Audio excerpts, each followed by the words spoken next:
You don't actually want to be happy. That's the first truth, the one you keep avoiding, the one that follows you into quiet rooms and stares back at you when the noise fades. Because if happiness were truly what you wanted, you would have chosen it by now. But you haven't. And somewhere, beneath all your explanations, your justifications, your carefully constructed reasons, you know that. You say you want peace, yet you create storms. You say you want clarity, yet you chase confusion. You say you want love, yet you recoil the moment it comes close enough to touch you. There is something in you that resists happiness, not accidentally, not unconsciously, but deliberately. And the more you deny it, the more power it has. Dostoevsky understood this long before you did, not as an observer, not as a philosopher safely distanced from human chaos, but as a man who stood face to face with his own contradictions and did not look away. He once stood before a firing squad, blindfolded, waiting to die. In those final moments, when every illusion of control was stripped away, something strange happened. Not relief, not clarity. Something closer to terror, but sharper, more alive. And then, at the last second, he was spared. What do you think happens to a man after that? Do you think he spends the rest of his life chasing comfort? Or do you think he becomes obsessed with something far more dangerous, something far more real? Dostoevsky did not write about happiness. He wrote about the parts of you that would rather suffer than live a shallow life. He wrote about the voice inside you that whispers, "I could be content, but I won't be." And if you're honest, you've heard that voice too. You hear it when things are finally going well, when life feels stable, predictable, safe. That's when it begins. A subtle restlessness, a quiet dissatisfaction, a sense that something is missing but you can't quite name it. And then you start to interfere. You overthink a relationship that was perfectly fine. You question feelings that didn't need questioning. You pull away from people who cared about you, not because they hurt you, but because they didn't. You tell yourself you're being cautious, rational, thoughtful. But beneath all of that, there is something else. A refusal to accept simple happiness. Dostoevsky called this out with brutal honesty in Notes from Underground. Not through a hero, not through someone admirable, but through a man who is painfully aware of his own irrationality and chooses it anyway. This man does not want what is good for him. He actively rejects it. He sabotages himself, not because he's confused, but because he cannot bear the idea of living a life governed by logic, comfort, and predictable happiness. He says something unsettling, something that cuts deeper than any philosophy. What if humans don't actually want what's best for them? What if we don't want happiness, but something else entirely? You see it in your own life, if you're willing to look. Think about the moments when you knew exactly what to do and didn't do it. You knew staying would be better, but you left. You knew silence would bring peace, but you spoke. You knew patience would help, but you rushed. And afterward, you felt that familiar mixture of regret and something else. Something almost satisfying. Because in that moment, you proved something to yourself. You proved that you are not predictable, not mechanical, not reducible to logic. You proved your freedom. And that freedom is not gentle. It does not lead you toward happiness. It leads you toward choice, even when that choice hurts you, especially when it hurts you. There is a strange pride in self-destruction, a quiet voice that says, At least this is mine. At least this pain was chosen. At least this chaos belongs to me. And this is where happiness begins to lose its appeal. Because happiness is simple. It asks you to accept things as they are, to be present, to let go of unnecessary struggle. But meaning demands something else entirely. It demands confrontation. It demands depth. It demands that you wrestle with yourself until something real emerges. And you know this.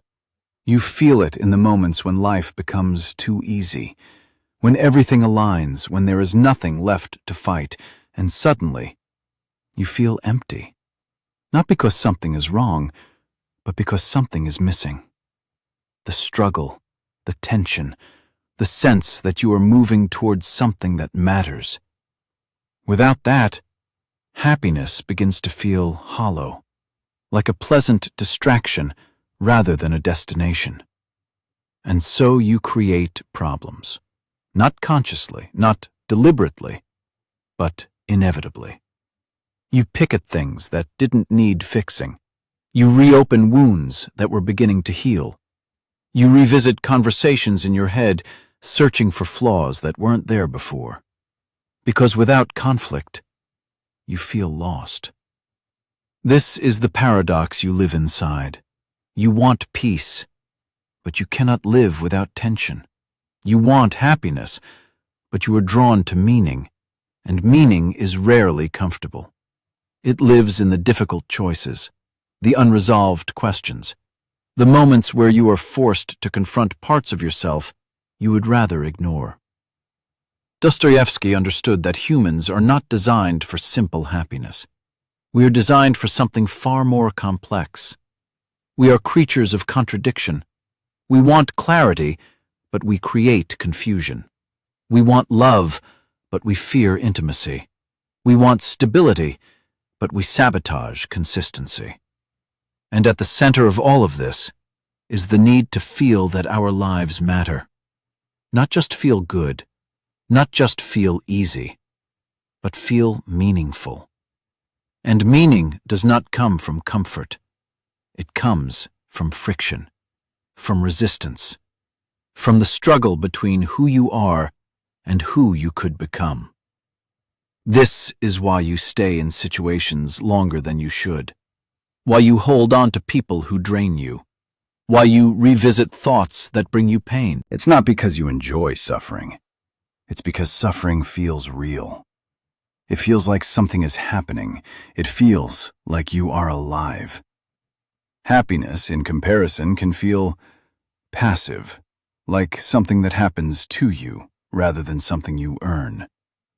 And deep down, you don't trust anything you didn't fight for.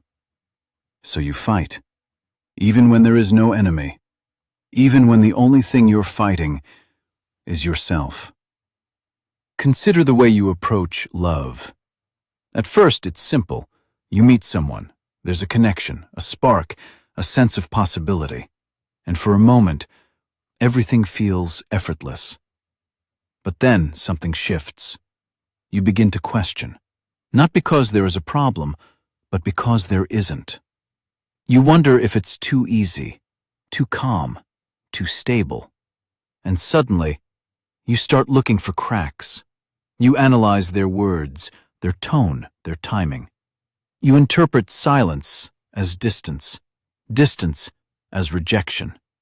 You create narratives where none existed. And before you realize it, the relationship is no longer about connection. It's about tension, because tension feels like meaning. It feels like something important is at stake, and without it, you don't know how to feel. This is not accidental. This is the underground man living inside you. The part of you that rejects simple happiness because it feels too predictable, too controlled, too close to something mechanical. He would rather suffer than live a life where everything makes sense. Because in suffering, there is unpredictability. In suffering, there is freedom. In suffering, There is something raw and undeniable. And you carry that same instinct. You resist anything that feels too perfect, because perfection feels like a trap, a system, a script you didn't write, and you would rather destroy it than live inside it, even if it means losing something good, especially if it means losing something good, because losing something good proves something. It proves that you are still in control, that you can choose chaos over order. That you are not bound by comfort, that you are free. But freedom, in this sense, is dangerous. It does not guide you toward what is best, it guides you toward what is yours. And sometimes, what is yours is pain. This is where the idea of happiness begins to collapse, because happiness assumes something simple, that humans want to feel good. But you are not simple. You want to feel real. And reality is not always pleasant. It is sharp, contradictory, unresolved. It demands that you confront things you would rather avoid, your fears, your regrets, your contradictions, the parts of yourself that don't align. And meaning is found there, not in the absence of pain, but in the presence of truth. This is why moments of deep meaning often come wrapped in discomfort, a difficult conversation that changes everything, a realization that shatters your previous understanding, a loss that forces you to redefine who you are. These are not happy moments, but they are meaningful. They leave a mark. They transform you. They make your life feel significant. And if you had to choose between a life that is consistently pleasant and a life that is deeply meaningful, would you really choose happiness? Or would you choose something harder, something heavier, something that demands more from you? You already know the answer, because you've been choosing it all along. Every time you complicate something simple, every time you resist an easy path, every time you lean into something that challenges you instead of something that comforts you, you are choosing meaning, even if it hurts, especially if it hurts.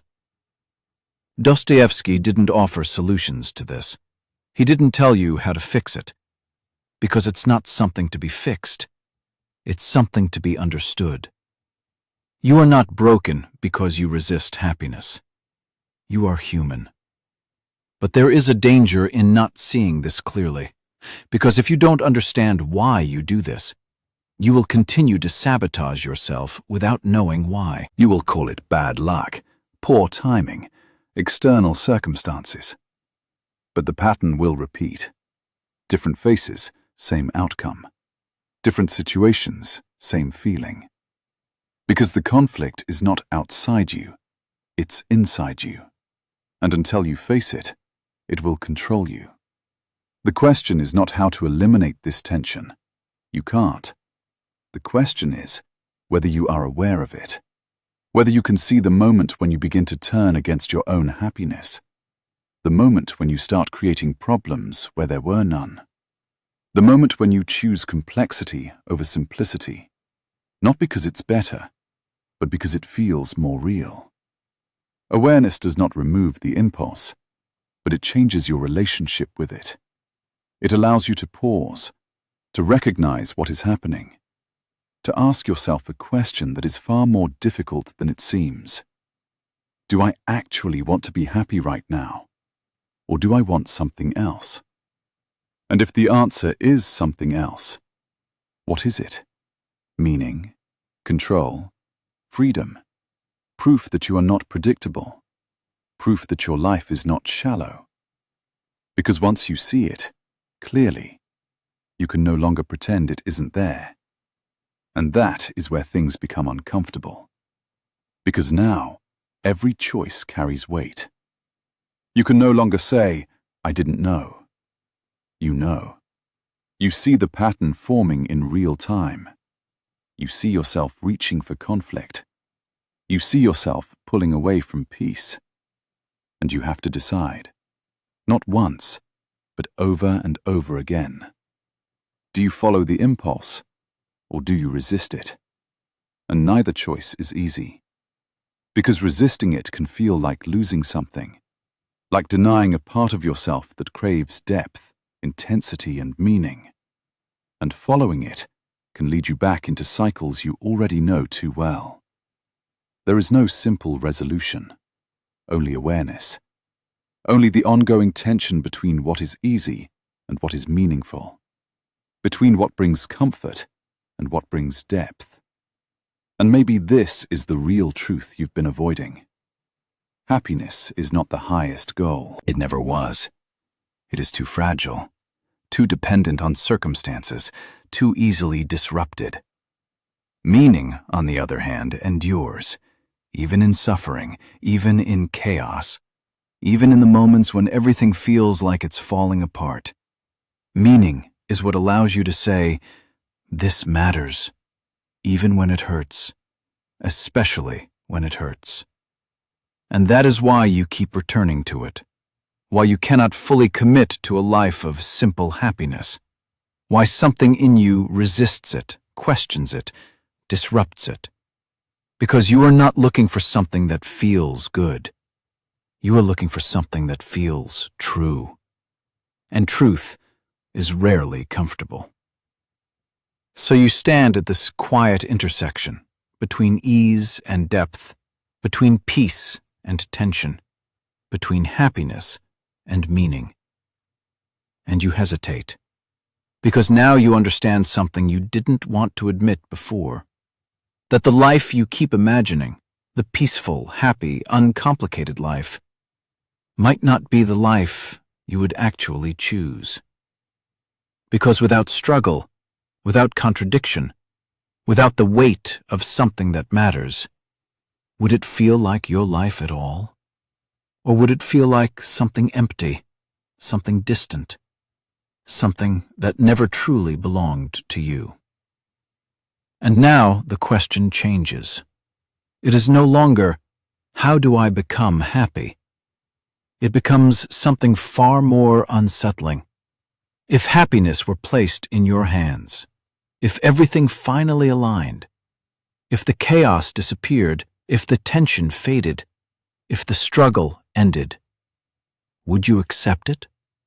Or would you, quietly, almost instinctively, find a way to break it?